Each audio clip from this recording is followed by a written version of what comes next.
ইতিপূর্বে আপনারা শহীদ প্রেসিডেন্ট জিয়াউর রহমান সম্পর্কে শুনেছেন, আরো শুনবেন। আমাদের সিনিয়র নেতৃবৃন্দ তার ব্যাপারে বক্তব্য রাখবেন। শহীদ প্রেসিডেন্ট জিয়াউর রহমান হচ্ছে এমন এক ব্যক্তিত্ব, তিনি বহুদলীয় গণতন্ত্রের প্রবর্তক।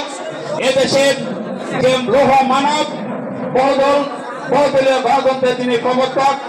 তিনি হচ্ছেন আমাদের শহীদ রাষ্ট্রপতি জিয়াউর রহমান, যার আদর্শে আমি এখানে দাঁড়িয়ে কথা বলতেছি। তিনি এমন একটি নেতা, এদেশের 18 কোটি জনগণের নেতা, দরিদ্র কৃষকের নেতা, আমাদের সেই শহীদ প্রেসিডেন্ট জিয়াউর রহমান। এই জিয়াউর রহমানের আমরা জন্মদিন পালন করতেছি।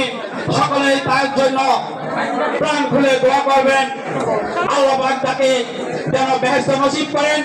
সেই সাথে আমি আহ্বান জানাবো আমাদের দেশের নেত্রী, গণতন্ত্রের মাতা, আমাদের প্রাণপ্রিয় নেত্রী বেগম খালেদা জিয়া, তিনি অসুস্থ, তিনি লন্ডনে চিকিৎসাধীন রয়েছেন, তার জন্য দোয়া করবেন।